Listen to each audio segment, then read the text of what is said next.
So, have you ever been in one of those arguments that just feels completely unwinnable? Where every single solid point you make just gets dodged by some kind of subtle logical trick?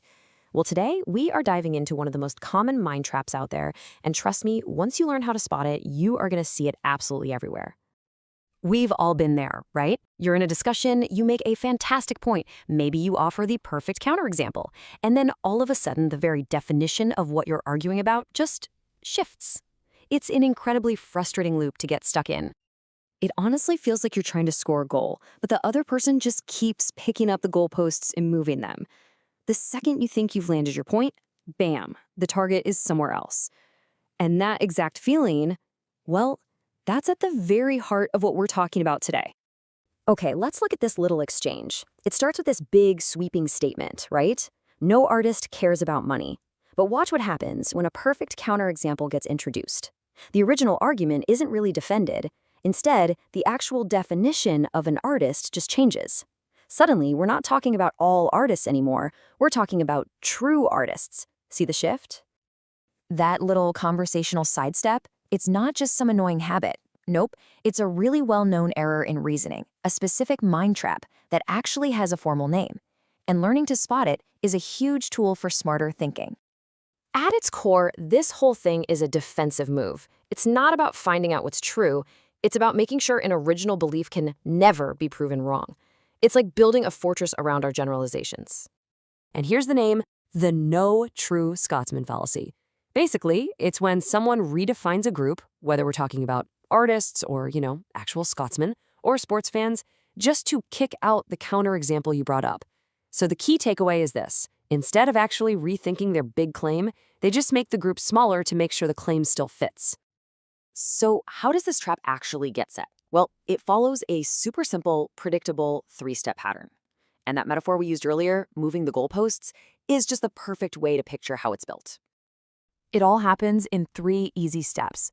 First, someone makes a huge, sweeping statement about a whole group. Let's say all fans of the team are loyal. Step 2, you present a counterexample. Oh yeah? What about all those fans on social media trashing the coach? And then step 3, they just redefine the group. Well, no true fan would ever criticize the team. You gotta notice the shift here. The first claim, all fans are loyal, well, that's something you can test. You could go find some disloyal fans and prove it wrong. But the new claim about true fans, that's a closed loop. It's literally impossible to disprove, because the person making the argument has made themselves the only judge of who counts as a true fan. And that is the end game. The person using this fallacy has twisted their belief so that no evidence, no counterexample, no anything can possibly touch it. Their generalization is now totally safe, locked away inside a fortress they built themselves. So why does spotting this even matter?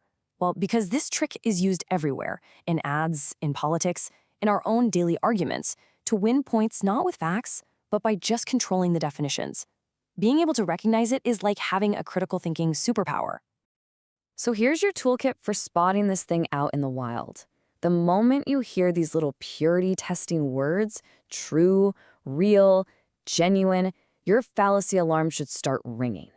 These words are bright red flags that somebody is about to move the goalposts on you. And this really gets to the deeper reason why people do this. It's almost never just about being right in one little argument. It's about social gatekeeping. It's a way of saying, hey, people who are really one of us, they think this way, or they act this way. It enforces all the invisible rules of the in-group. So from now on, when you hear someone talking about a true fan or a real leader or a genuine friend, you'll know exactly what's going on. But the real challenge isn't just seeing this in other people, it's spotting it in ourselves. So I'll leave you with this question. What definitions are you protecting so fiercely that you're willing to move the goalposts for them?